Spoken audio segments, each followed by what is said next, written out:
نحمده ونصلي على رسوله الكريم اما بعد فاعوذ بالله من الشيطان الرجيم بسم الله الرحمن الرحيم ان الله يأمر بالعدل والإحسان وإيتاء ذي القربى وينهى عن الفحشاء والمنكر والبغي يعظكم لعلكم تذكرون إن ينصركم الله فلا غالب لكم وإن يخذلكم فمن ذا الذي ينصركم من بعده صدق الله العظيم۔ محترم بزرگوں اور دوستوں، ہر عمل کی ایک نیت ہوتی ہے۔ اس وقت وعظ کی مجلس ہے، ہم دور دراز سے چل کے آئے ہیں، اپنا قیمتی وقت اپنے کام چھوڑ کر ہم یہاں بیٹھے ہیں، تو اس عمل کی بھی ہمیں نیت کرنی چاہیے۔ کیا نیت ہونی چاہیے اس کی؟ کیا نیت کرنی چاہیے؟ جو سنیں گے اس پر عمل کریں گے، یہ نیت ہونی چاہیے۔ اس مجلس کا ثواب ہے اور بہت ثواب ہے، اس کو اس وقت بیان نہیں کیا جا رہا۔ ثواب تو انشاءاللہ ثم انشاءاللہ ملے گا۔ اگر ثواب کی بھی نیت کر لیں تب بھی ٹھیک ہے، کوئی ایک عمل میں بہت ساری نیتیں ہو سکتی ہیں، لیکن اس کی اصل نیت یہ ہونی چاہیے کہ جو سنیں گے اس پر عمل کریں۔ پیارے بھائیوں، میں اپنی بات رسول اللہ صلی اللہ علیہ وسلم کے سفر ہجرت سے شروع کرتا ہوں۔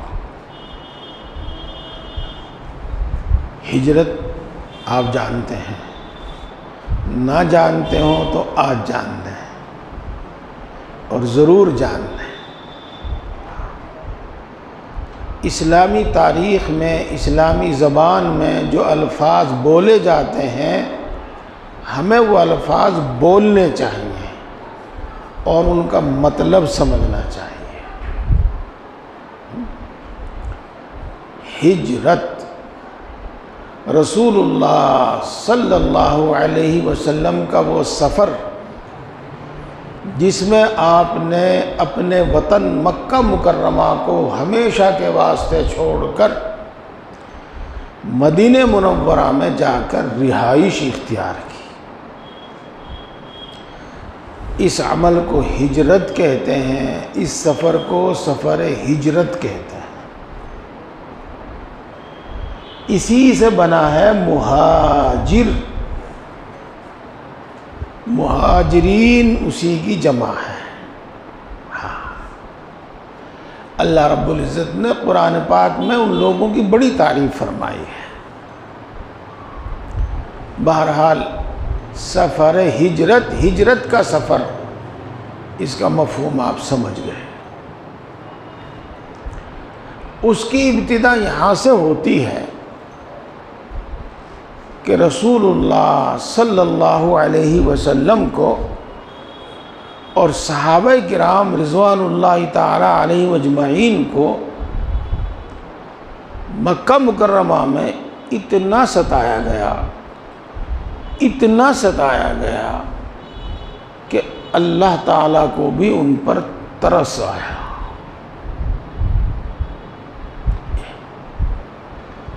جن لوگوں کو زیادہ ستایا جاتا تھا، کمزور لوگوں کو جن کو زیادہ ستایا جاتا تھا،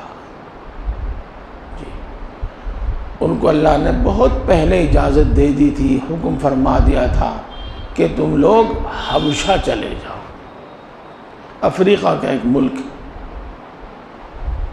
ایک مرتبہ تو انہوں نے وہاں کی ہجرت کی، پھر وہ واپس چلے آئے، پھر دوبارہ حبشہ چلے گئے۔ یہ تو حبشہ کی ہجرت ہے، اور ایک ہے مدینے کی ہجرت، جس میں رسول اللہ صلی اللہ علیہ وسلم اور تمام صحابہ کرام رضوان اللہ تعالی علیہ مجمعین جو سفر کر سکتے تھے سب مکہ مکرمہ چھوڑ کر مدینہ منورہ چلے گئے۔ آخر میں رسول اللہ صلی اللہ علیہ وسلم نے ہجرت کی۔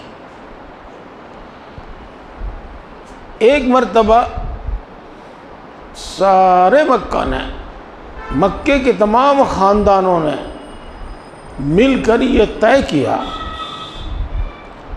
کہ اس کا کوئی علاج نہیں ہے، اس کا کوئی علاج نہیں ہو سکتا، تم سب مل کر نعوذ باللہ محمد کو قتل کر دو، اور اس کے سوا اس کا اور کوئی علاج نہیں ہو سکتا۔ پورے مکہ نے یہ طے کر لیا، اور کچھ نوجوان اس کام کے واسطے مقرر کر دیے۔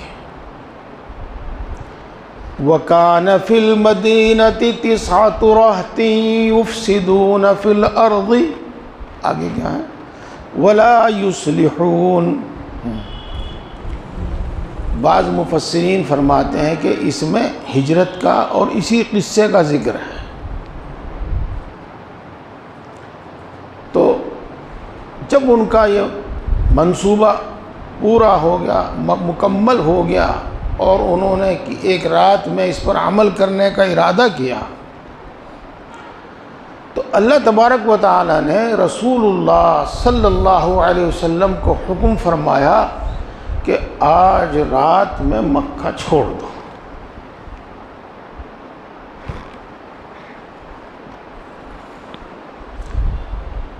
ان لوگوں نے دن چھپنے سے پہلے ہی رسول اللہ صلی اللہ علیہ وسلم کے گھر کو گھیر لیا کہ کسی طرح سے، کسی طرف سے یہ نکل کر جا نہ سکے یہاں سے۔ لیکن ہر زمانے کے کچھ اصول ہوتے ہیں، لڑنے کے بھی اصول ہوتے ہیں، صلح کے بھی کچھ اصول ہوتے ہیں۔ انہوں نے رات میں آپ صلی اللہ علیہ وسلم کے گھر میں گھس کر حملہ کرنے اور قتل کرنے کو برا سمجھا، اس لیے سب گھر کے باہر جمع رہے کہ جب یہ گھر سے باہر نکلیں گے تب ہم اپنا کام پورا کریں گے۔ تو اس وقت رسول اللہ صلی اللہ علیہ وسلم نے ایک تدبیر فرمائی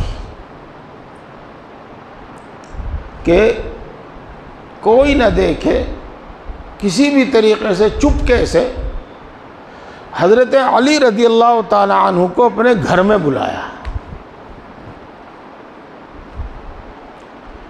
اور ان کو کہا کہ تم یہی موجود رہو، میرے بستر پر سو جاؤ، اور مکہ والوں کی جو امانتیں ہمارے پاس رکھی ہوئی ہیں، کل کو یہ امانتیں ان کے سپرد کر کے، ان کی امانتیں ان کے سپرد کر کے، ان کی امانتیں ان کے حوالے کر کے، پھر آپ مدینے میں آ کر ہم سے ملو۔ یہ ہوا۔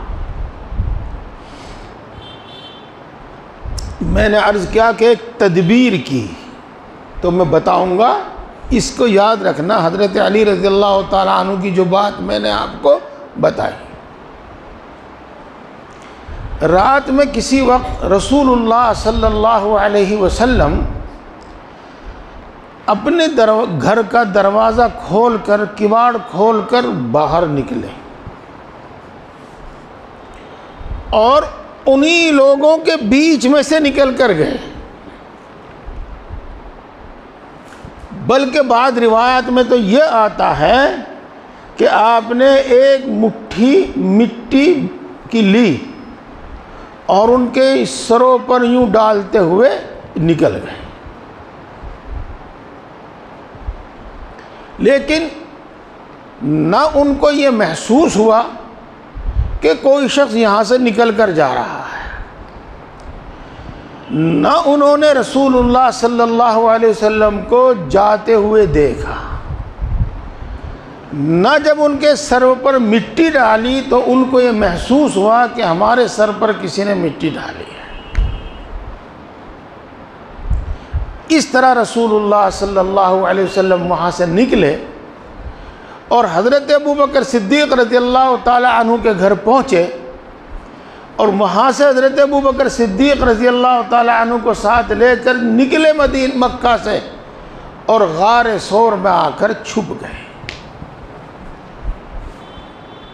میرے دوستو، ہم یہی بات روک کر ایک بات پر غور کرتے ہیں۔ میں سوال کروں، آپ سوچو، پھر جواب ملے گا اس کا۔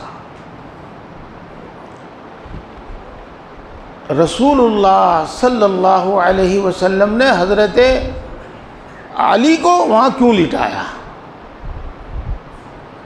اس لیے لٹایا ان کو وہاں پر تاکہ ان کو یہ محسوس ہو کہ ہاں گھر میں ابھی کوئی آدمی ہے،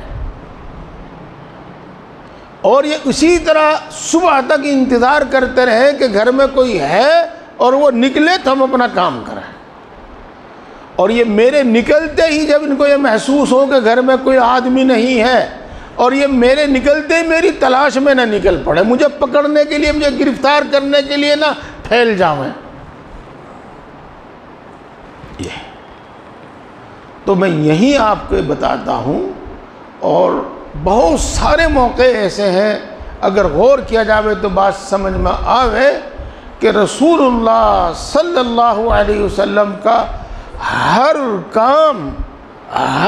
کام حسن تدبیر کے ساتھ ہوتا تھا، سوچ سمجھ کر ہوتا تھا، ہوش حواس کے ساتھ ہوتا تھا، اندھا دھند نہیں ہوتا تھا۔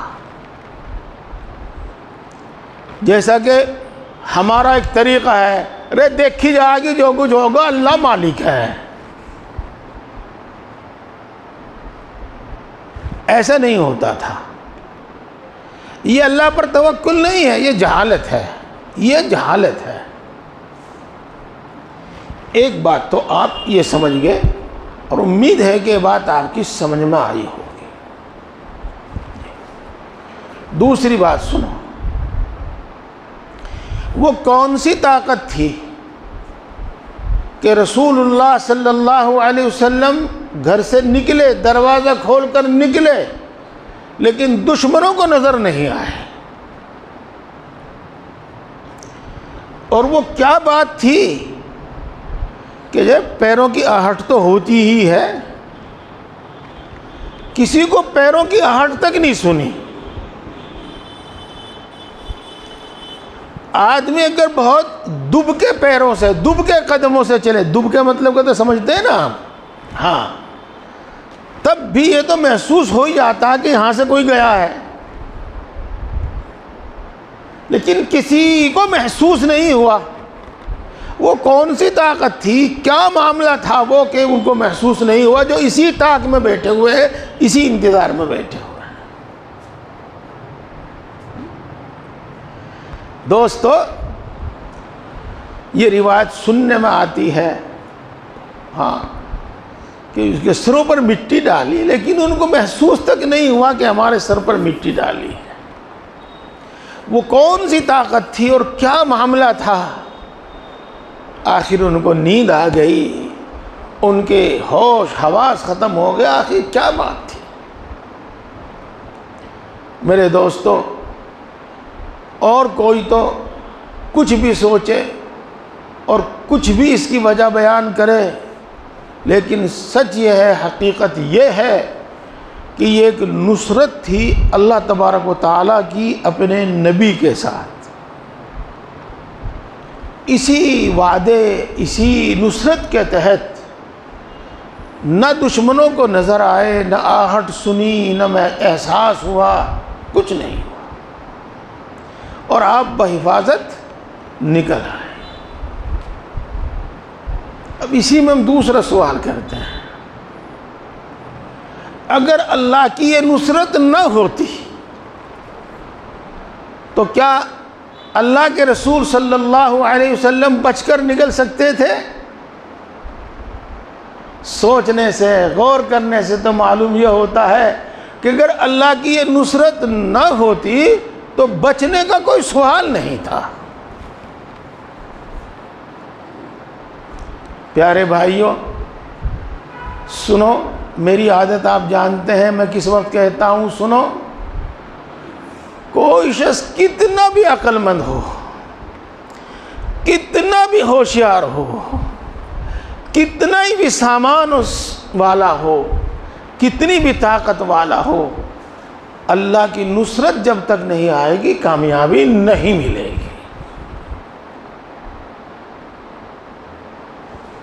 یہ یقین اور یہ ایمان ہر مسلمان کا ہونا چاہیے۔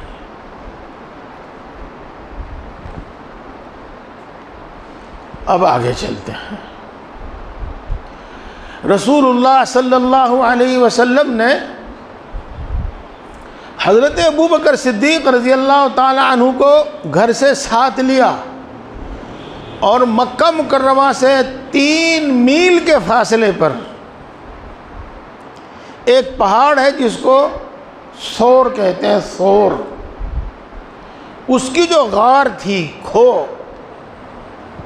اس میں جا کر چھپ گئے، اس میں جا کر روپوش ہو گئے اور 3 دن تک وہیں روپوش رہے۔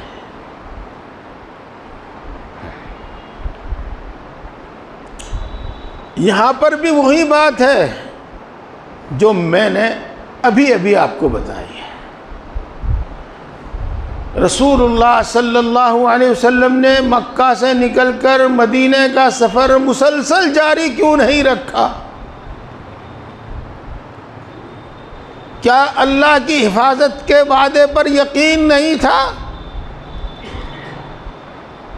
اللہ پر توکل اور بھروسہ نہیں تھا؟ اللہ آپ کی حفاظت کرنے پر قادر نہیں تھا؟ نہیں، اللہ پر بھروسہ بھی تھا، اللہ آپ کی حفاظت پر قادر بھی تھا، اور آپ کو اللہ کے وعدوں پر یقین بھی تھا، لیکن ان سب کے ساتھ حسن تدبیر ہر جگہ ضروری ہے۔ حسن تدبیر کا مطلب تمہیں سوچ سمجھ کر کام کرنا، ٹھیک طریقے سے، ٹھیک اچھے ڈھنگ سے کام کرنا۔ یہ وہاں آپ جا کر 3 دن تک روپوش رہے۔ کیوں روپوش رہے وہاں پر؟ وہاں روپوش ہونے کا، وہاں چھپنے کا فائدہ یہ ہے، اور یہ فائدہ سامنے آیا کہ جب رسول اللہ صلی اللہ علیہ وسلم کے مکہ سے نکلنے کا علم ہوا تو مکہ والوں نے اعلان کیا کہ جو شخص محمد کو زندہ مردہ گرفتار کر کے لائے گا اس کو 100 اونٹ انعام دیے جائیں گے، اور 100 اونٹ کچھ کم نہیں، اس زمانے میں بھی کروڑوں روپے کے ہیں، اور اس زمانے میں بھی ایک بہت بڑی دولت تھی۔ تو مکے کے نوجوان چاروں طرف پھیل گئے، اور ہر شخص اس کوشش میں تھا کہ میں گرفتار کر کے لاؤں، میرا نام ہو، مجھے انعام ملے، اور یہ قومی کارنامہ میرے نام ہو۔ 3 دن تک یا جتنے دن تک بھی انہوں نے یہ کوشش کی، ہار تھک کر سب اپنے گھر بیٹھ گئے۔ پھر 3 دن کے بعد رسول اللہ صلی اللہ علیہ وسلم وہاں سے نکل کر چلے مدینے کی طرف۔ تو دوستو، میں اپنی بات کو پھر لوٹاتا ہوں کہ ہر کام حسن تدبیر کے ساتھ کرو، اچھی تدبیر کے ساتھ کرو۔ اللہ کا طریقہ ہے یہ، انبیاء کا طریقہ ہے یہ، ہمارے رسول، ہمارے نبی، آخری نبی حضرت محمد مصطفیٰ صلی اللہ علیہ وسلم کا طریقہ ہے۔ میں آپ کو اس سلسلے کی حدیثیں بھی سناتا، یہ بھی حدیث ہی ہے جو میں سنا رہا ہوں آپ کو۔ ایک بات آپ کو یاد ہوگی، کئی بار میں اس کو کہہ چکا ہوں، ہاں میرے دل میں گڑی ہوئی ہے، مجھے اچھی طرح یاد ہے، مجھے اس کا اپنی زندگی میں قدم قدم پر فائدہ محسوس ہوتا ہے، تو میں کیوں اس کو بار بار ذکر نہ کروں؟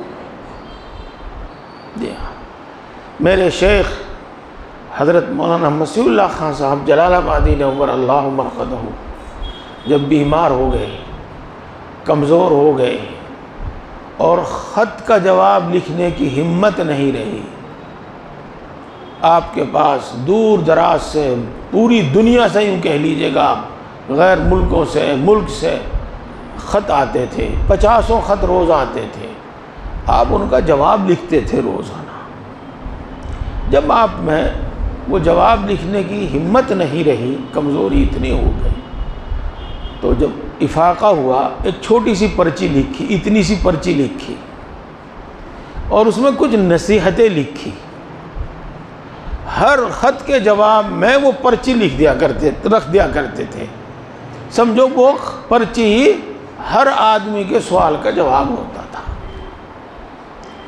اس میں جہاں اور نصیحتیں ہیں، ایک نصیحت یہ ہے جو میں آپ کو بتا رہا ہوں، ہر کام بتدبیر حسن اور دعا خوب۔ میں نے بتدبیر حسن، یہ فارسی ملی ہوئی سی اردو ہے، اچھی تدبیر کے ساتھ، حسن تدبیر کے ساتھ، اور دعا خوب، یہ میں نے یہ بات آپ کے سامنے اس لیے پیش کی تاکہ آپ کو مزید اطمینان ہو جاوے کہ یہ میری اپنی سمجھ نہیں ہے، بلکہ یہ قرآن و حدیث سے سمجھی گئی بالکل صحیح بات ہے کہ ہر کام سوچ سمجھ کر کرو، ہوش حواس کے ساتھ کرو، اچھی تدبیر کے ساتھ کرو۔ یہاں سے بھی ہمیں یہ سبق ملتا ہے۔ اب دوسری بات سنو، جب مکے والوں کو رسول اللہ صلی اللہ علیہ وسلم کا کوئی عطا پتہ نہیں ملا، تو انہوں نے اس وقت کے طریقے اختیار کیے۔ ایک طریقہ یہ تھا کہ اس زمانے میں ایسے ماہر لوگ تھے، یہ نشان قدم ہوتا ہے نا جس کو ہم پیڑ کہتے ہیں، پیڑ، نشان قدم، پیڑ، اس کو دیکھ کر بتا دیا کرتے تھے کہ وہ شخص ادھر گیا، کدھر گیا، کہاں گیا۔ تو انہوں نے اس کی مدد لی، پیڑ یہ کی مدد لی۔ وہ شخص آپ کے گھر سے چلا، وہاں سے چل کر ابو بکر کے گھر گیا، اور وہاں سے چل کر ساتھ لے کر غار ثور کے دروازے پر جا کر کھڑا کر دیا کہ یہاں تک آیا ہے، وہ اس سے آگے نہیں گیا، اس سے ادھر ادھر نہیں گیا۔ دیکھو، یہاں تک آیا ہے، بس اس سے آگے نہیں کہیں گیا، وہ اس سے ادھر ادھر کہیں نہیں گیا۔ جب وہ لوگ دروازے کے سامنے کھڑے تھے اور بات کر رہے تھے تو اندر ان کی آواز جا رہی تھی، باہر کھڑے ہونے والوں کو تو اندر کچھ نظر نہیں آ رہا تھا، لیکن اندر بیٹھے ہوئے کو باہر کا منظر نظر آ رہا تھا۔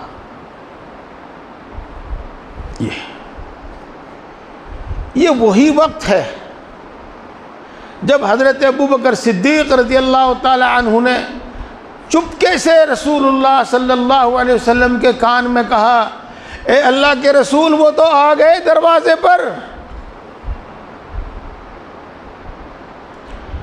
رسول اللہ صلی اللہ علیہ وسلم نے فرمایا لا تحزن ان اللہ معنا، کوئی غم نہ کیجیے، اللہ ہمارے ساتھ ہے۔ اللہ پر یقین، اللہ کے وعدوں پر یقین، اللہ پر بھروسہ۔ دوستو اس کے ساتھ روایات میں یہ بھی آتا ہے کہ جب وہ لوگ وہاں پہنچے تو ان کے پہنچنے سے پہلے پہلے رسول اللہ صلی اللہ علیہ وسلم کے اندر داخل ہونے کے بعد اور ان کے وہاں پہنچنے سے پہلے پہلے اللہ رب العزت نے مکڑی کو حکم دیا، اس نے اس دروازے میں جالا تن دیا، اور ایک کبوتری کو حکم دیا، ہوگی کوئی ایسی صورت وہاں پر کہ وہاں جا کر اس نے اسی مدت کے اندر گھونسلہ بنایا اور انڈے بھی دے دیے۔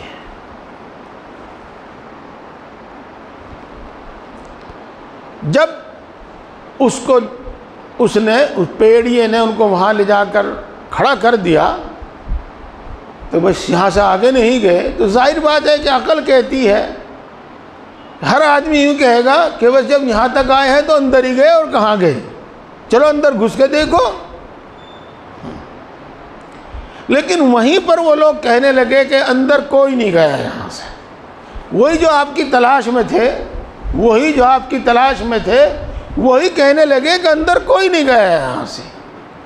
اگر اندر جاتا تو یہ مکڑی کا جالا تو ضرور ٹوٹتا، اگر کوئی اندر جاتا تو یہ کبوتری کا گھونسلہ اور انڈے تو ضرور گرتے، یہ اندر کوئی نہیں گیا۔ وہ یہ کہہ کر وہاں سے واپس ہو گئے، واپس چلے آئے۔ میرے دوستو، پہلے تو آپ یہ سوچئے، ایک مثل مشہور ہے ہمارے ہاں کہ کسی کا اونٹ گم ہو گیا تھا تو وہ گھڑے میں جھانک جھانک کر دیکھ رہا تھا کہ اس میں تو نہیں اونٹ کہیں۔ جب آدمی کو کسی چیز کی تلاش ہوتی ہے تو وہاں تک وہ تلاش کرتا ہے جہاں عقل کہتی بھی نہیں کہ یہاں ہو سکتا ہے۔ لیکن ان کو اتنی سمجھ نہیں آئی، کسی کو اتنا نہیں سوجھا کہ کم سے کم جھانک کر دیکھ لے کہ اندر کوئی ہے کہ نہیں ہے۔ آخر ان کے عقل پر پردے کس نے گھیر دیے؟ آخر ان کو اتنی کیوں نہیں سوجھی، اتنی سمجھ کیوں نہیں آئی؟ دوستو، اللہ کی نصرت ہے، اور پھر سنیے، اللہ کی نصرت کے بغیر کوئی کام نہیں بنتا، کوئی کام نہیں بنتا۔ کوئی کتنا بھی عقل مند ہو، کتنا بھی ہوشیار ہو، کتنی بھی طاقت والا ہو، کتنی بھی ساز و سامان والا ہو، اللہ کی نصرت کے بغیر کوئی کام نہیں بنتا۔ ایک تو نصرت یہی ہے اللہ کی، اور دوسری نصرت مکڑی کو حکم، ایک نصرت کبوتری کو وہ حکم۔ تو پیارے بھائیوں، پھر لوٹاتا ہوں میں یہ الفاظ میرے آپ کے کانوں میں زندگی بھر گونجتے رہنے چاہیے کہ اللہ کی نصرت کے بغیر کسی کا کوئی کام نہیں بنتا۔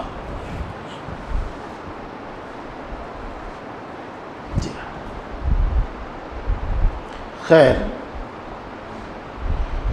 اس کے بعد رسول اللہ صلی اللہ علیہ وسلم غار ثور سے نکل کر چلتے ہیں 3 دن کے بعد۔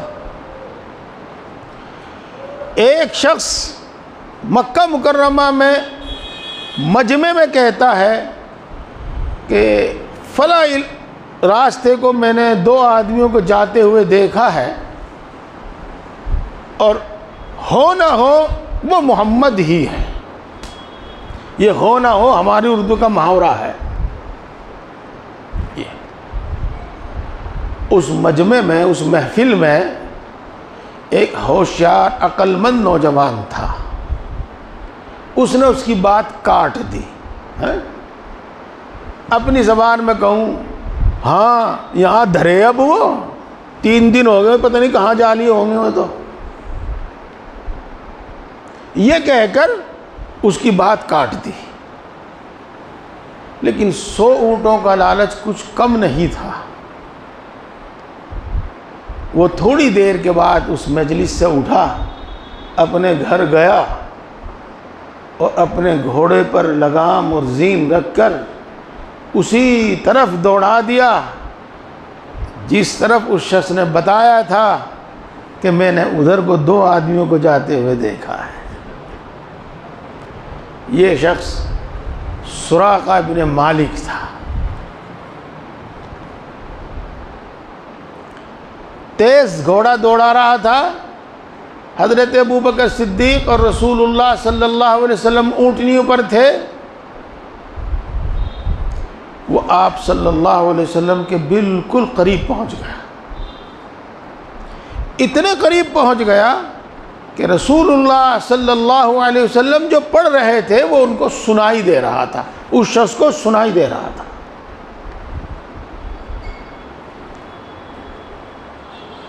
اس کے گھوڑے کو ٹھوکر لگی، گھوڑا بھی گر گیا اور وہ بھی گر گیا، لیکن فوراً سنبھلا اور گھوڑے پر پھر سوار ہوا اور پھر رسول اللہ صلی اللہ علیہ وسلم کی طرف گھوڑا دوڑا دیا۔ اب وہ آپ کے بہت نزدیک پہنچ گیا، بہت نزدیک پہنچ گیا، اتنے نزدیک پہنچ گیا کہ اگر وہ ہاتھ بڑھا کر آپ کو پکڑتا آپ تک ہاتھ چلا جاتا، لیکن اب اس کا گھوڑا، اس کے گھوڑے کے چاروں پاؤں زمین میں دھس گئے، جی زمین میں دھس گئے۔ اس کو یقین ہو گیا کہ یہ شخص نبی ہے، اس کے ساتھ اللہ کی نصرت ہے۔ میں اور باتیں سب بتاؤں گا یہاں پر تو پھر وہی لمبی بات ہو جاتی ہے، پتہ بھی نہیں چلتا، دیر ہو جاتی ہے زیادہ، اسی لیے میں نے آج کہہ دیا کہ 8:30 بجتے ہی اذان ہو جائے، پتہ چل جائے گا۔ تو میرے دوستوں، یہاں پر بھی میں آپ سے بغیر کسی سوچے، بغیر کسی غور و فکر کے یہی کہتا ہوں کہ اگر اللہ کی نصرت نہ ہوتی تو رسول اللہ صلی اللہ علیہ وسلم کو پکڑ لیا گیا تھا، یا خدا نہ خواستہ آپ پر حملہ کر کے نیزے سے اور کسی بھی چیز سے آپ کو قتل کر دیا جاتا، آپ کو شہید کر دیا جاتا۔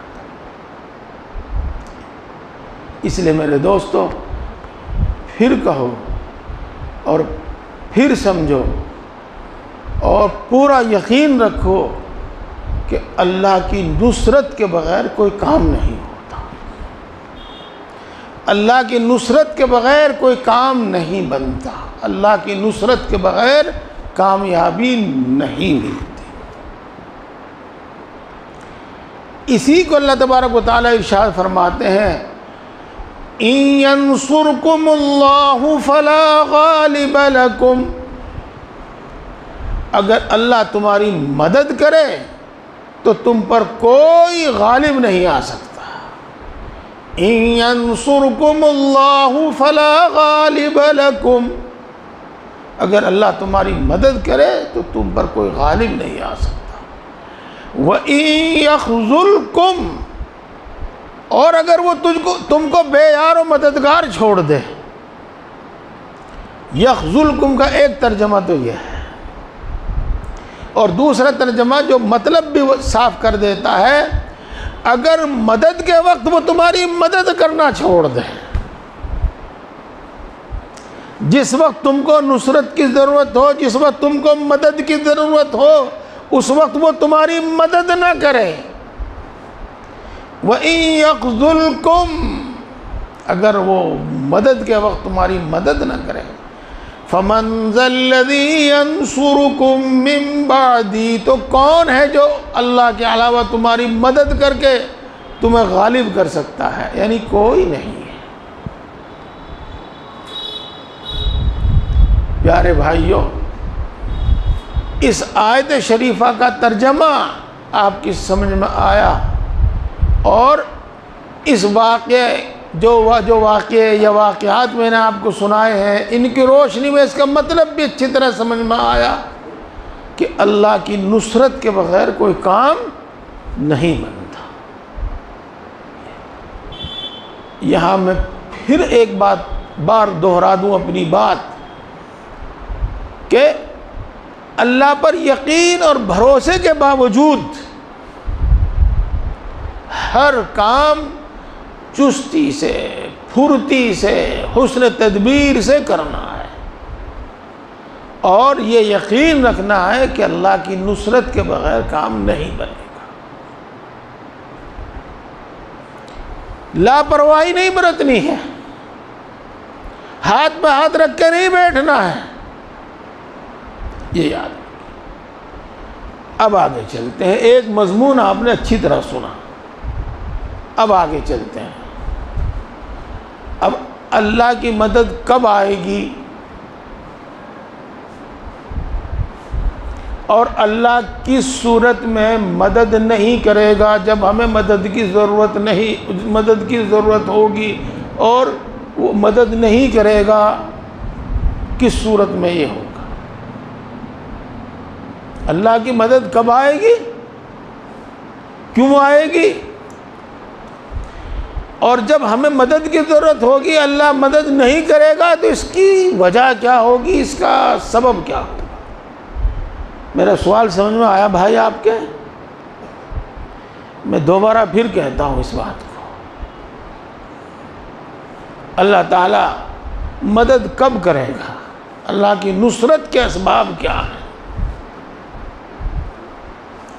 اور جب ہمیں مدد کی ضرورت ہوگی اور اللہ مدد نہیں کرے گا اس کی وجہ کیا ہوگی اور اس کا سبب کیا ہوگا؟ تو دوستو اس سلسلے میں سنیے اور آیت کے حوالے سے سنیے،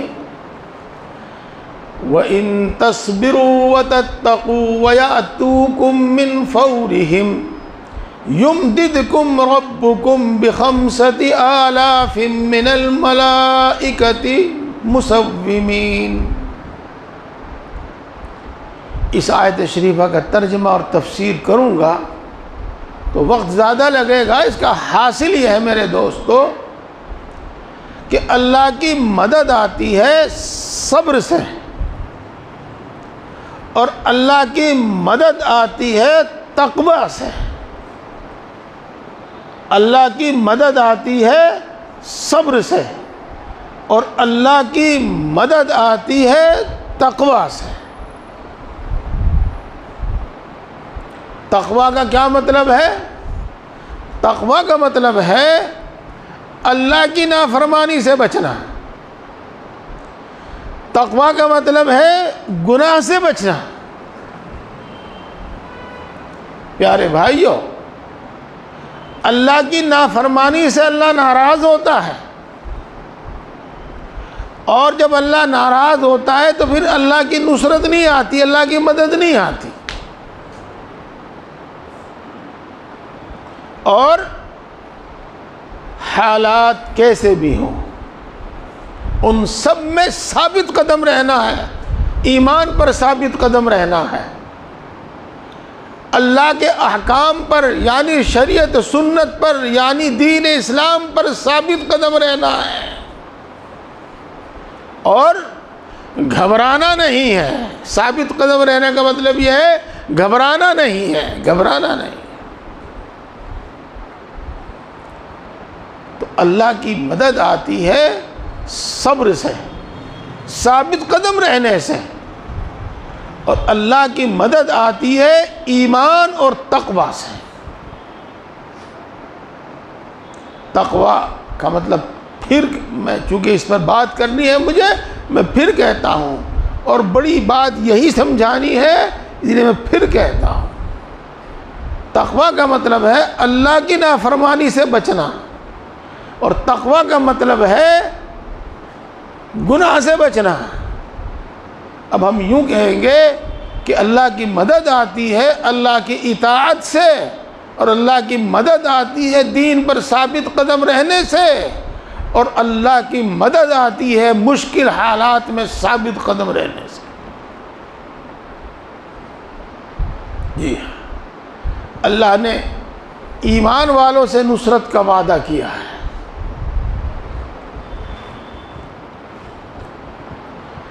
اِنَّا لَنَنصُرُ رُسُلَنَا وَالَّذِينَ آمَنُوا فِي الْحَيَاةِ الدُّنْيَا وَيَوْمَ يَقُومُ الْأَشْهَادُ، ہم ضرور بھی ضرور مدد کریں گے اپنے رسولوں کی، اور ہم ضرور بھی ضرور مدد کریں گے ایمان والوں کی، دنیاوی زندگی میں بھی اور جس دن گواہ کھڑے ہوں گے اس دن بھی۔ میرے دوستو، میں اپنی بات کو پھر ایک بار کہتا ہوں، سنیے، دل میں جگہ دیجئے، دل میں اس کو بٹھائیے کہ اللہ کی نصرت کے بغیر کوئی کام نہیں بنتا، کوئی کامیابی نہیں ملتی، چاہے آدمی کتنا ہی ہوشیار ہو، چاہے آدمی کتنا بھی علم والا ہو، کتنے بھی تجربے کار ہو، کتنی بھی طاقت والا ہو۔ اور اللہ کی نصرت آتی ہے ایمان سے، اللہ کی نصرت آتی ہے اللہ کی اطاعت سے، اور اللہ کی نصرت آتی ہے صبر سے۔ میری یہ بات پوری ہو گئی۔ اس کے بعد مجھے بیان کر دوں تھوڑی سی وہ بات جو اس آیت شریفہ کے حوالے سے کئی مہینے سے بیان کی جا رہی ہے۔ ان اللہ یأمر بالعدل والاحسان وایتاء ذی القربى وینہی عن الفحشاء والمنکر والبغی۔ میرے دوستو، آپ کو یاد ہوگا کہ رمضان سے پہلے، ایک مہینے پہلے، ایک تو مجلس ہوئی تھی رمضان سے پہلے، ایک ہوئی تھی اس سے پہلے، اس موقع پہ میں نے منکر کے بارے میں بتایا تھا۔ آج میں فحشاء کے بارے میں بتاتا ہوں۔ آپ کو یہ بھی معلوم ہو جائے گا کہ ہم کتنا غلط کام کر رہے ہیں، اور آپ کو یہ بھی معلوم ہو جائے گا کہ یہ رسوائی کیوں ہے، یہ ذلت کیوں ہے، اور یہ بے کسی بے بسی کیوں ہے۔ چونکہ آپ کو معلوم ہو گیا، قرآن پاک کی آیت کے حوالے سے معلوم ہو گیا کہ جب اللہ کی نافرمانی کی جاتی ہے، گناہ کیے جاتے ہیں، خاص طور سے کھلم کھلا گناہ کیے جاتے ہیں، تو پھر اللہ کی نصرت نہیں آتی۔ جی میرے بھائیو، اللہ ارشاد فرماتے ہیں کہ اللہ تم کو برائیوں سے روکتا ہے، اور خاص طور سے تم کو بے حیائی کے کاموں سے روکتا ہے۔ بے حیائی کے کام کیا ہیں؟ ہم جانتے ہیں بے حیائی کے کام کیا ہیں۔ بے حیائی کے کام تو بہت ہیں، لیکن جب بے حیائی کا لفظ بولا جاتا ہے تو اس سے ایک دم بات سمجھ میں آتی ہے، زناکاری، بدکاری، اور وہ کام جو زناکاری اور بدکاری کی طرف لے جانے والے ہیں۔ میرے بھائیو، زناکاری اور بدکاری سے، یوں تو ہر گناہ سے، خاص طور سے بے حیائی کے کاموں سے، خاص طور سے زناکاری اور بدکاری کے کاموں سے اللہ تعالیٰ کی نصرت روک لی جاتی ہے، بلکہ ذلت اور رسوائی مسلط کر دی جاتی ہے، ذلت اور رسوائی مسلط کر دی جاتی ہے۔ اور چاہے وہ کسی مذہب کے ماننے والے ہوں، اللہ پر جو یقین رکھنے والے ہیں، کسی مذہب کے ماننے والے ہوں، جو صحیح بات کو جاننے والے ہیں، وہ اس بات کو مانتے ہیں اور اس بات کو جانتے ہیں، اور انہوں نے یہ حملے اور یہ بری تدبیر بہت مرتبہ استعمال کی ہے، بہت مرتبہ اختیار کی ہے۔ بات ذرا لمبی ہو جاتی ہے سمجھانے میں۔ حضرت موسیٰ علیہ السلام سے اللہ تبارک و تعالیٰ نے وعدہ کیا کہ تم جاؤ، ملک مصر چھوڑ کر فلسطین چلے جاؤ، وہاں قوم عمالقہ آباد ہے، ہم تم سے وعدہ کرتے ہیں کہ جاؤ، تمہاری مدد کی جائے گی، تمہیں غلبہ حاصل ہوگا۔ لیکن موسیٰ علیہ السلام کی قوم نے وہاں جانے سے انکار کر دیا اور یوں کہا، اے موسیٰ تو لڑ لے جا کے ان سے، یا تیرا رب لڑ لے ان سے جا کے، ہمارے بس کی بات نہیں ہے ان سے لڑنا، اور سیدھی صاف بات ہے، سن لے موسیٰ، جب تک وہ وہاں سے نہیں نکلیں گے ہم وہاں پڑیں گے نہیں جا کے، وہاں گھسیں گے نہیں جا کے۔ جی ہاں، یہ میں نے قرآن پاک کی آیت کا ترجمہ کیا ہے، پڑھے یہ الفاظ گاؤں کے دیہاتی زبان کے ہوں۔ جی ہاں، میرے بزرگوں اور دوستوں، اللہ تبارک و تعالیٰ نے یہ سزا سنائی ان کو کہ ان کو ایک قید میں، ایک میدان میں قید کر دیا، اور وہ دن بھر چلتے اور وہاں سے نکلنے کی کوشش کرتے، لیکن دن بھر چلنے کے باوجود اس میدان سے نکل نہیں پاتے تھے۔ وہ اس کو کہتے تھے میدان تیہ، اور 40 سال اس میں وہ رہے۔ یہ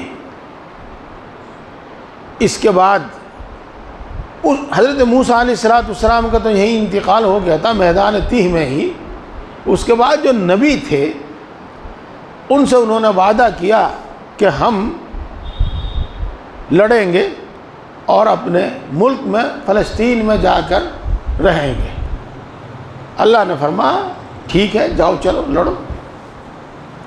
تو جب وہ لڑنے کے ارادے سے فلسطین کی طرف چلے اور فلسطین والوں کو معلوم ہوا، قوم عمالقہ کو معلوم ہوا، تو یوں آتا ہے روایات میں کہ انہوں نے اپنی حسین حسین لڑکیاں، دوشیزائیں، جوان لڑکیاں ان کے لشکر میں، ان کے پڑاؤ کی جگہ میں لے جا کر چھوڑ دی، اور کہا کہ تم وہاں گھومو جا کر، وہاں بیٹھو جا کر، ان سے بات کرو، اور اگر وہ تمہارے ساتھ کچھ کرنا چاہیں تو انکار مت کرو۔ وہ نبی تھے، وہاں موجود تھے نبی، اور نبی کی تعلیم کا اثر تو ہوتا ہی ہے۔ تو نبی کی تعلیم کے اثر سے کسی کی ہمت نہیں ہو رہی تھی ان کو چھونے کی یا ان سے بات کرنے کی۔ لیکن جو انسان طاقت کے گھمنڈ میں ہوتا ہے، طاقت کے غرور میں ہوتا ہے، وہ آگا پیچھا نہیں دیکھتا۔ جو اس فوج کا جو جرنیل تھا، سپہ سالار تھا، سب سے پہلے اس نے وہ حرکت کی، اور پھر اس کے بعد دوسروں نے وہ حرکت کی، اور ان پر پھر بزدلی مسلط کر دی گئی، اور پھر وہ اپنے ملک میں داخل ہونے کے ہمت نہیں کر سکے، ہمت نہیں جٹا سکے۔ پھر وہ دوبارہ گویا کہ قید کر دیے گئے، اور وہاں پر ان میں جو موت کا سلسلہ جاری ہوا، اموات کا جو سلسلہ جاری ہوا، لگاتار موت ہوتی رہی، لگاتار موت ہوتی رہی۔ تاریخ میں تو بہت بڑے مبالغے کے ساتھ بتایا گیا ہے کہ کتنی موت ہوئی۔ میرے دوستو، پھر بات کرتا ہوں میں وہی، اللہ کی نافرمانی سے اور گناہوں سے اللہ کی نصرت روک دی جاتی ہے، اور پھر اللہ کی نصرت نہیں آتی۔ اسی طریقے کا ایک دوسرا واقعہ میں آپ کو بتاتا ہوں۔ یہ جو یروشلم جس کو آج کل آپ کہتے ہیں بیت المقدس، یہ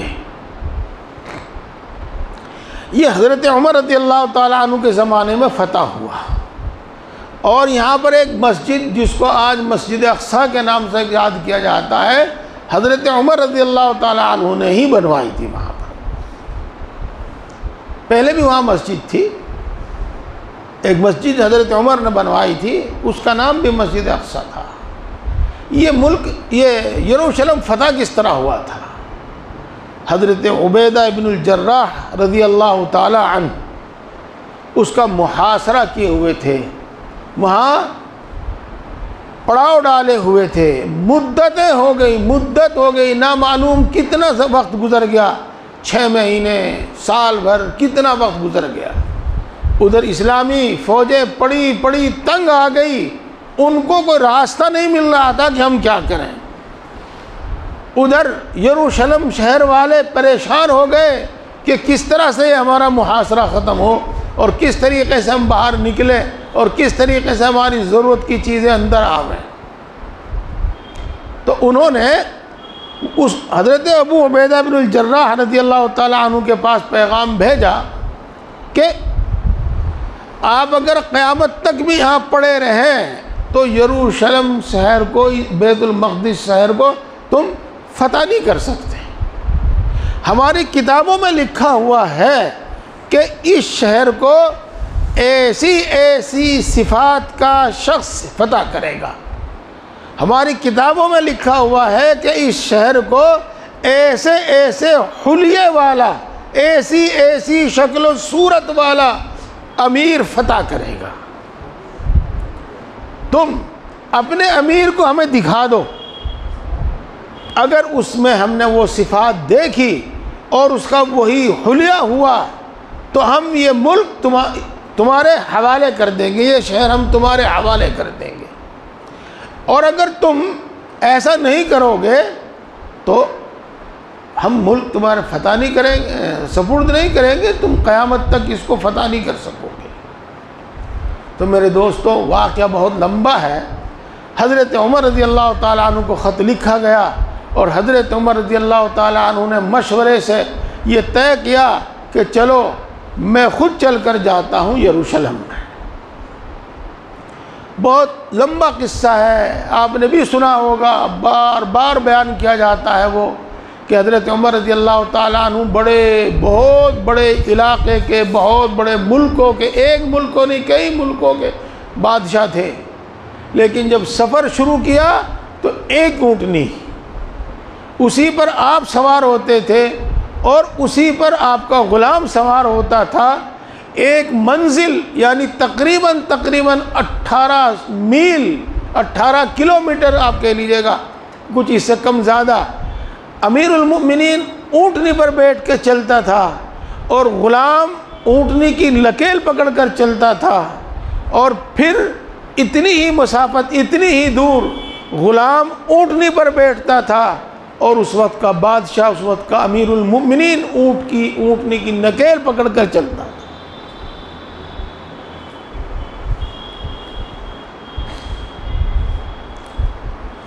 میرے حضرت نے قصہ بہت مرتبہ سنایا، وقت تو ہو گیا، لیکن ایک درمیان میں قصہ سنایا کرتے تھے حضرت، اور میں نے دوسری کتابوں میں بھی پڑھا، دوسرے بزرگوں سے بھی سنا، اور وہ میں سنانا چاہتا ہوں۔ اس سفر میں راستے میں ایک بڑھیا کی جھونپڑی دیکھی، حضرت عمر رضی اللہ تعالی عنہ نے کہا رک جاؤ یہاں سے، اس سے بات کرتے ہیں۔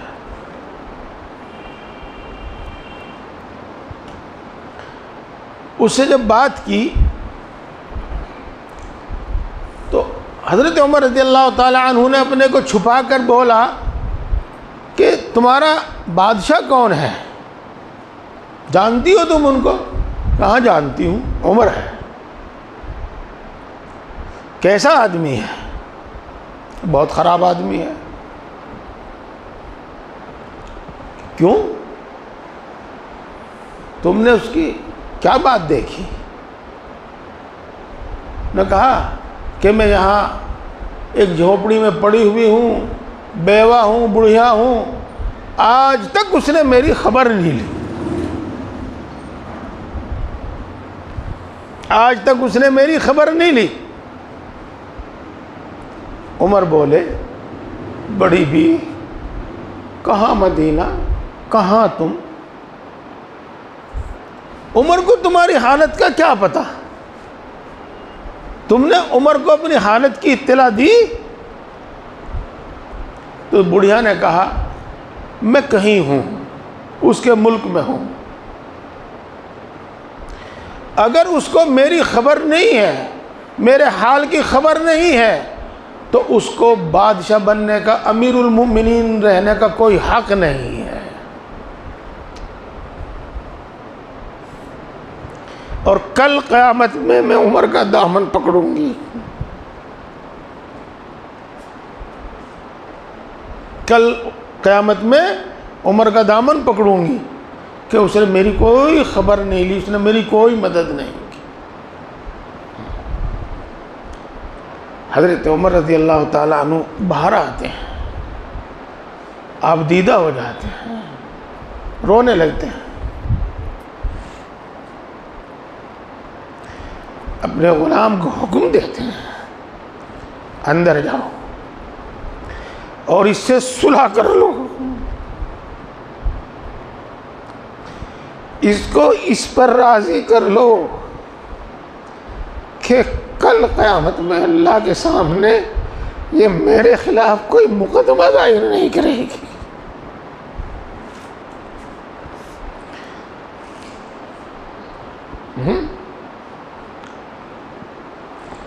خیر، حضرت عمر رضی اللہ تعالی عنہ چلتے چلے گئے اور یروشلم شہر کے دروازے پر پہنچ گئے، یوں سمجھ لو آپ، درمیان کی باتیں ختم کرتے ہیں۔ اس وقت جب دروازے کے قریب گئے، امیر المؤمنین کی باری تھی نکیل پکڑ کر چلنا، اور غلام کی باری تھی اونٹ پر بیٹھنے کی۔ امیر کی شان میں فرق آ جاوے گا، لوگوں کے دل میں توہین ہوگی، آ جاوے گی، بے عزتی ہو جاوے گی، کوئی خیال نہیں کیا، اسی حالت میں وہاں پر پہنچے۔ درمیان کی ایک بات اور ہے، وہ بھی ضروری ہے کہہ دی جاوے، بڑی سبق کی بات ہے، خاص طور سے لیڈر لوگوں کو، مالدار لوگوں کو، علماء کو یہ بات ضرور سننی چاہیے۔ جب حضرت عمر رضی اللہ تعالیٰ عنہ ابو عبیدہ ابن جراح رضی اللہ تعالیٰ عنہ کے پاس پہنچے تو انہوں نے حضرت عمر رضی اللہ تعالیٰ عنہ کا لباس دیکھا اور لباس دیکھ کر کہا، اے عمر، اے امیر المؤمنین، آپ یہ لباس اتار دیجئے گا اور یہ ایک اچھا لباس پہن لیجئے گا، یہ ایک اچھا جوڑا پہن لیجئے گا، اور آپ اونٹ کے بجائے گھوڑے پر سوار ہو کے چلیے گا۔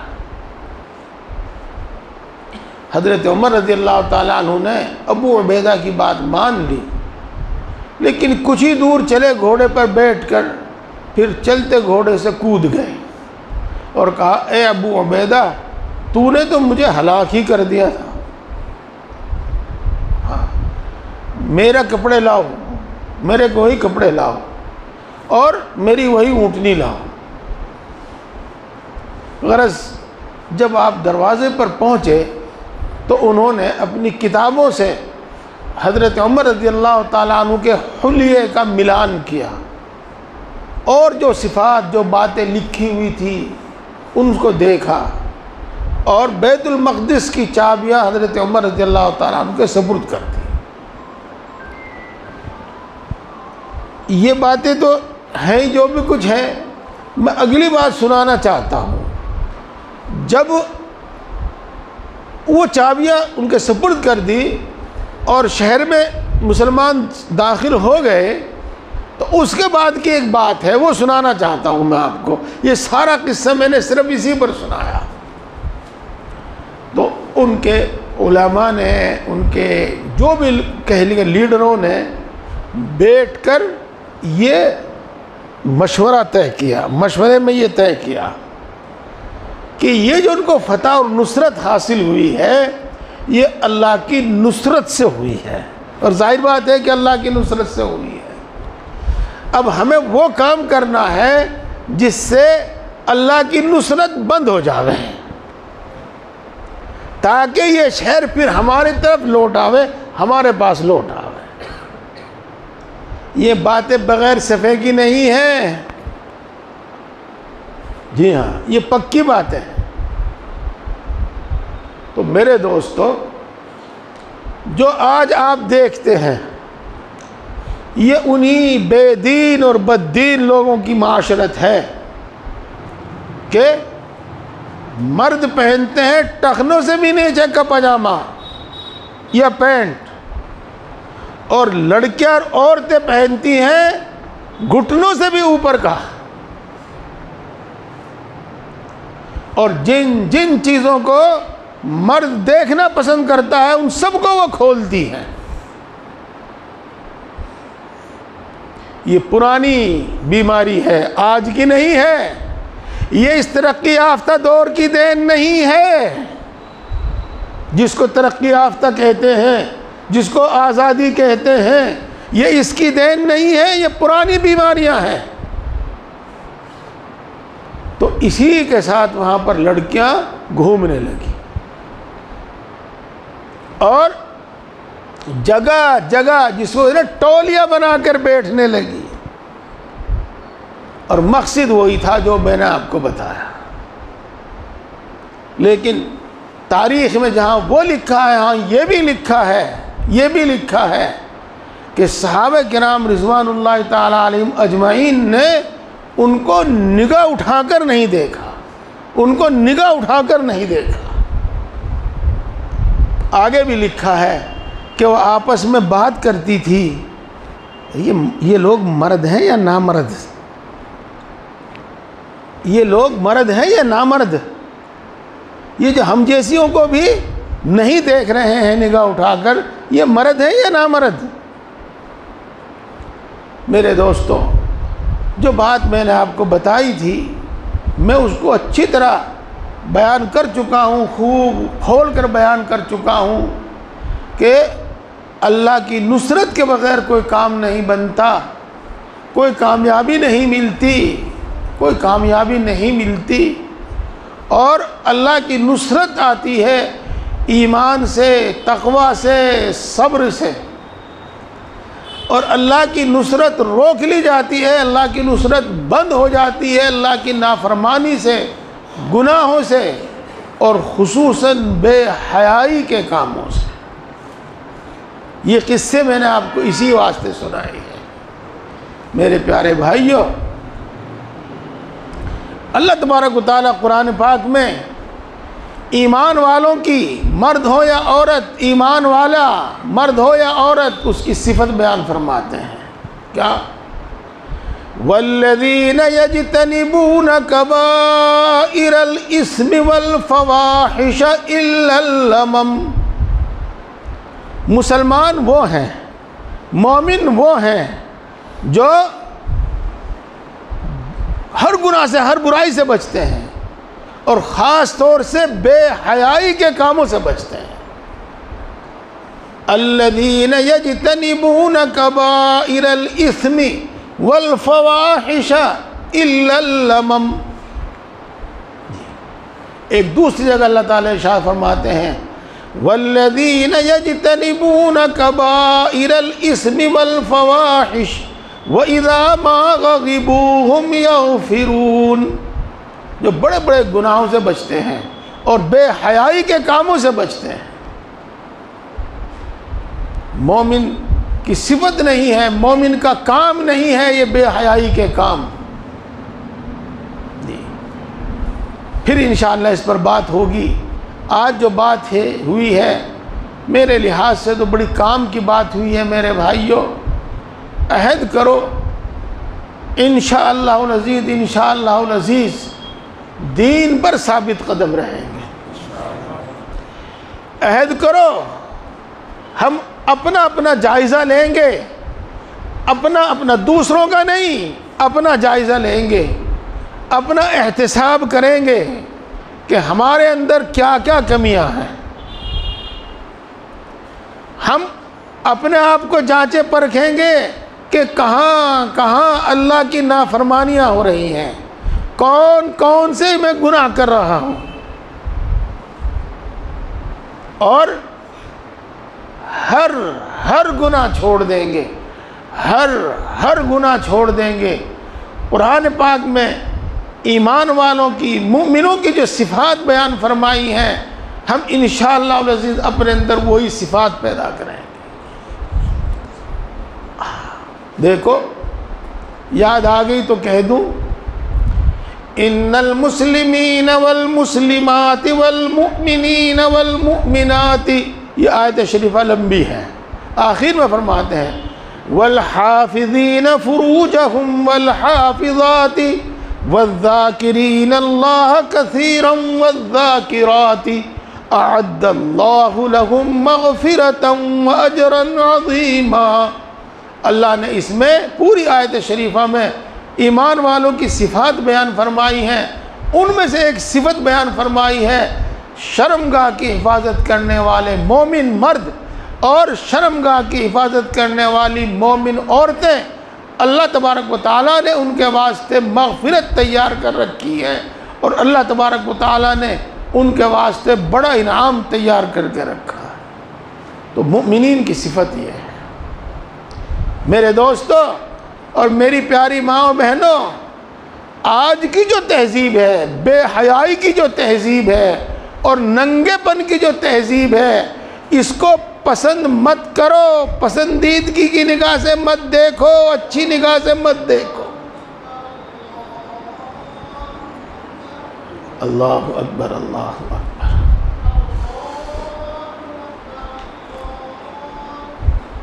اللہ اکبر اللہ اکبر۔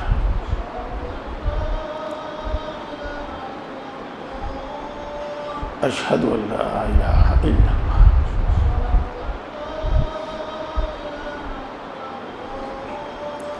اشہد ان لا الہ الا اللہ۔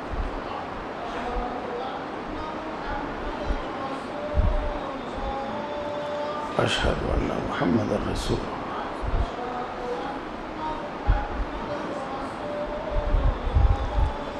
اشہد ان محمد رسول اللہ۔ لا حول ولا قوة الا باللہ۔ لا حول ولا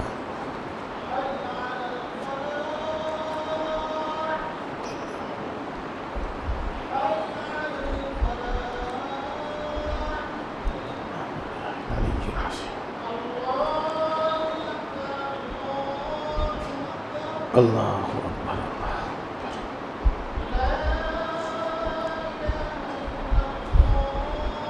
لا الہ الا اللہ۔ اللہم صلی اللہ علیہ وسلم۔ اللہم رب محمد الوسیلۃ والفضیلہ وابعثہ انک لا تخلف۔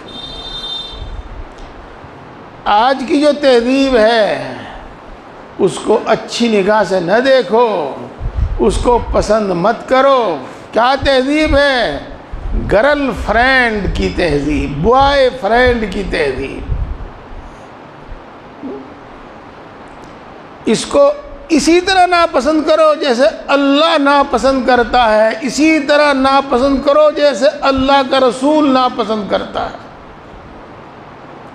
اسی طرح ناپسند کرو جس طرح پکے مومن، پکے مسلمان، پکی مسلمان عورت، پکی مومن عورت اس کو ناپسند کرتی ہے۔ خود اپنے روپٹے اتار اتار کر مت پھینکو، خود اپنا نقاب اتار اتار کر مت پھینکو۔ ایک مومن عورت کو تو نقاب کے لیے لڑنا چاہیے۔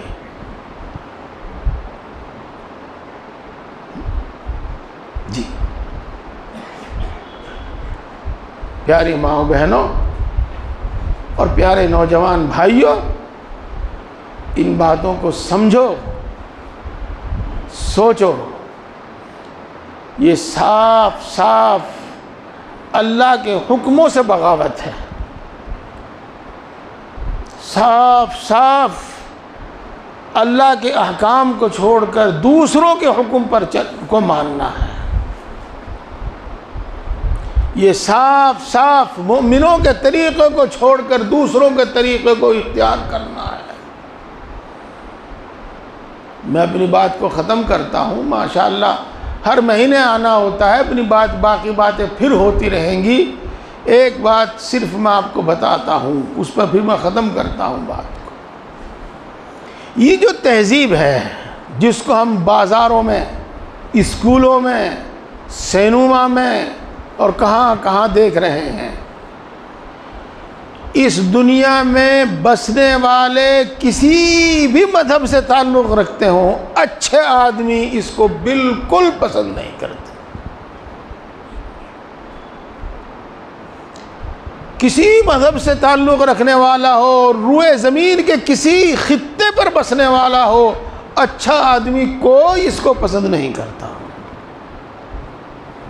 اس کو تو بالکل آوارہ ناکارہ لوگ ہی پسند کرتے ہیں، اور جن پر پوری طریقے سے شیطان مسلط ہو گیا ہے وہ ہی اس کو پسند کرتے ہیں، جن کے بارے میں اللہ تعالیٰ نے ارشاد فرمایا ہے اَرَأَيْتَ مَنِ اتَّخَذَ إِلَٰهَهُ هَوَاهُ، کیا آپ نے اس شخص کو دیکھا ہے جس نے اپنے نفس کو ہی اپنا معبود بنا لیا ہو، جو صرف اپنی من مانی کرتے ہیں، کسی کی نہیں سنتے، نہ اللہ کی، نہ اللہ کے رسول کی، نہ اچھے لوگوں کی، بس وہ اپنی من مانی کرتے ہیں۔ وہ لوگ ہیں جنہوں نے اپنے نفس کو اپنا معبود بنا لیا ہے۔ یہ ان کا طریقہ ہے، ان کی تہذیب ہے۔ یہ دنیا میں روئے زمین پر بسنے والے کسی اچھے انسان کی نہیں ہے۔ بس میں اپنی بات کو یہیں ختم کرتا ہوں، اور بس بار بار لوٹانے کا کیا فائدہ۔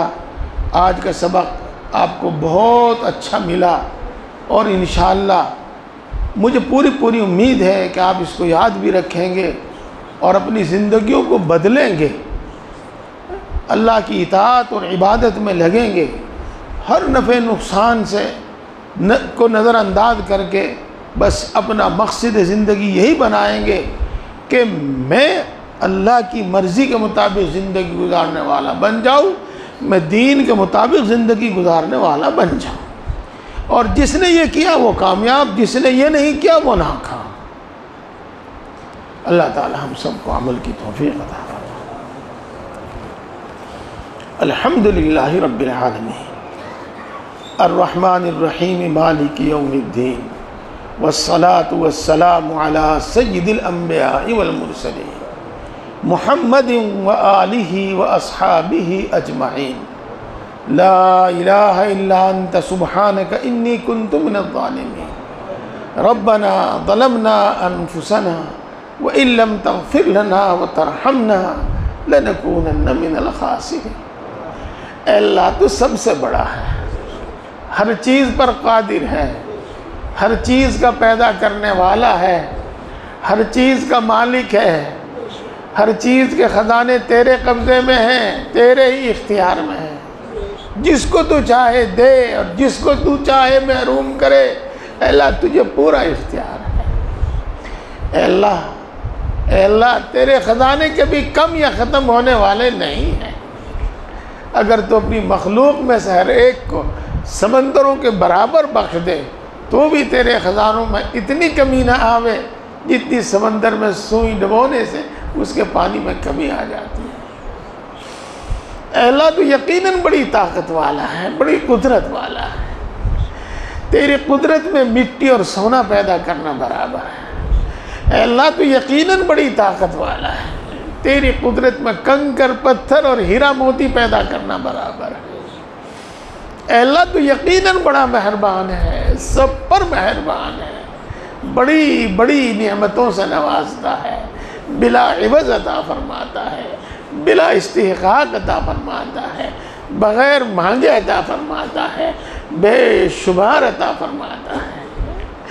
اے اللہ تو یقیناً بڑا مہربان ہے، سب پر مہربان ہے، بڑی بڑی غلطیوں کو معاف فرماتا ہے، بار بار معاف فرماتا ہے، معاف کرنے کو پسند کرتا ہے، سینکڑوں سال کے کفر و شرک تک کو توبہ کرنے سے معاف کر دیتا ہے۔ اے اللہ ہم تیری ان اچھی اور سچی صفات کے واسطے سے اور دوسری تیری تمام اچھی اور سچی صفات کے واسطے سے مانتے ہیں، ہم سب کو ایمان کامل عطا فرما۔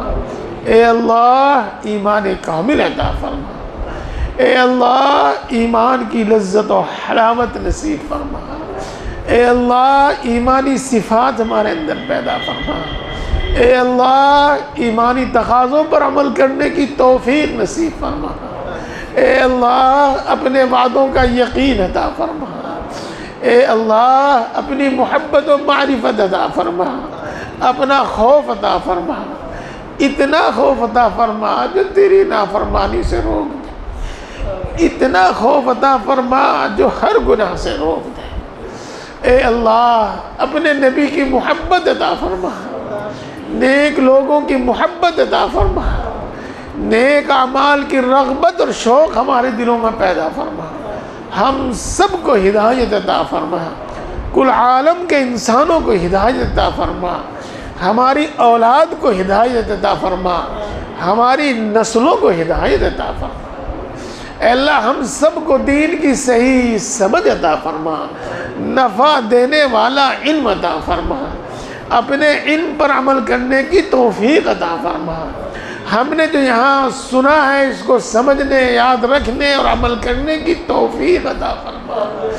اے اللہ ذکر کرنے والی زبان عطا فرما، اے اللہ شکر کرنے والا دل عطا فرما، اے اللہ اپنی اطاعت و عبادت میں مشقت برداشت کرنے والا جسم عطا فرما۔ اے اللہ ہم سب کو اپنا فرما بردار بندہ بنا، ہم سب کو متقی اور پرہیزگار بندہ بنا۔ اے اللہ ہم سب کو اپنا متقی اور پرہیزگار بندہ بنا۔ اے اللہ پکی سچی توبہ کرتے ہیں، اے اللہ معاف فرما، اے اللہ معاف فرما، اے اللہ معاف فرما۔ آگے میں 4 جملے کہوں گا، آپ آمین کہنے کے بجائے وہ 4 جملے ہی لوٹا گئے، صرف 4 جملے پھر آمین کہیں۔ اے اللہ جرم کا اعتراف ہے، رحم کی درخواست ہے۔ اے اللہ جرم کا اعتراف ہے، رحم کی درخواست ہے۔ اے اللہ جرم کا اعتراف ہے، رحم کی درخواست ہے۔ اے اللہ معاف کر دے، پھر نہیں کروں گا۔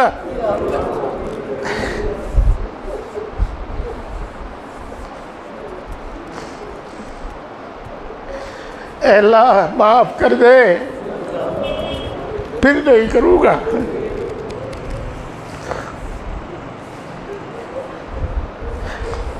اے اللہ معاف کر دے، پھر نہیں کروں گا۔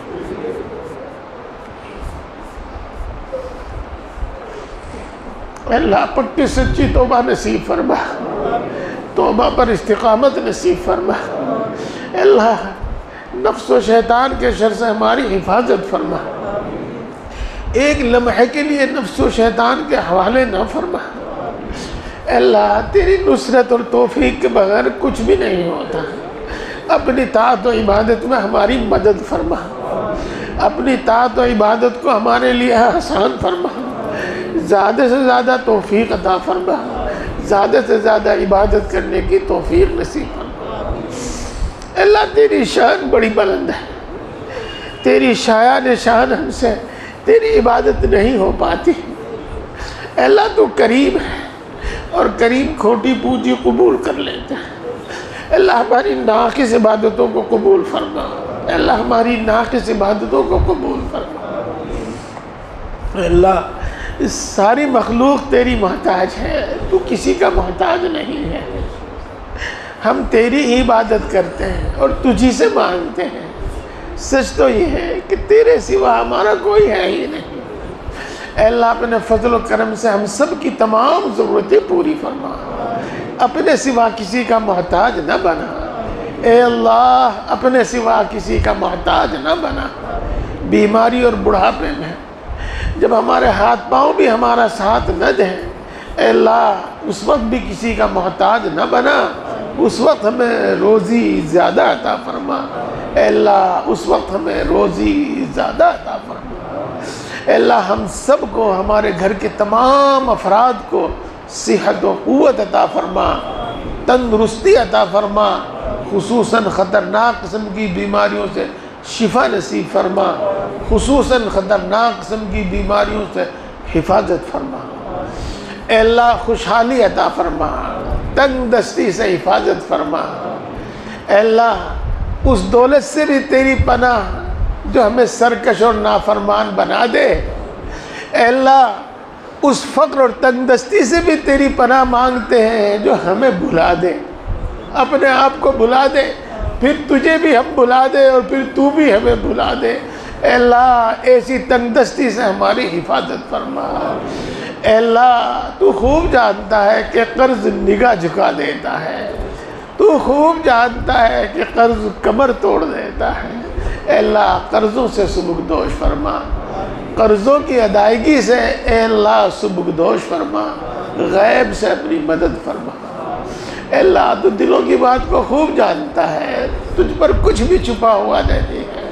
اے اللہ جس کو مکان کی ضرورت ہے اس کو کشادہ مکان دے دے۔ اے اللہ جس کو دکان کی ضرورت ہے اس کو موقع کی دکان دے دے۔ اے اللہ جس کو نوکری کی تلاش ہے اس کو اس کی پسندیدہ نوکری عطا فرما دے۔ اے اللہ جس کو کاروبار کی تلاش ہے اس کو بابرکت حلال کاروبار عطا فرما دے۔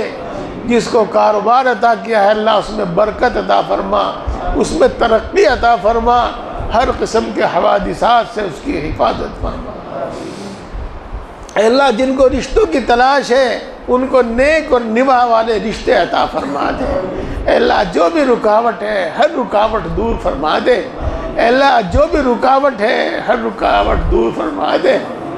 اے اللہ جو بھی رکاوٹ ہے ہر رکاوٹ کو دور فرما دے۔ اے اللہ جن کو اولاد کی تمنا ہے ان کو نیک و صالح اولاد عطا فرما۔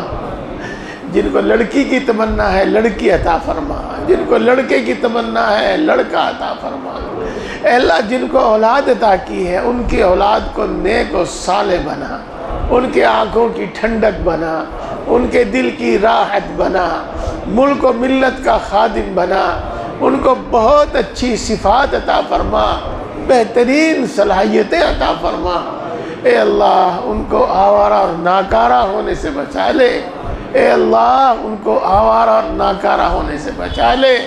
اے اللہ ہمارے گھروں میں چین، سکون اور سکینہ نازل فرما، اپنی رحمتیں، برکتیں نازل فرما، ہمارے درمیان اتفاق اور اتحاد پیدا فرما، آپسی جھگڑوں کو ختم فرما، خصوصاً ماں باپ اور اولاد کے آپسی جھگڑے ختم فرما، خصوصاً میاں بیوی کے آپسی جھگڑے ختم فرما۔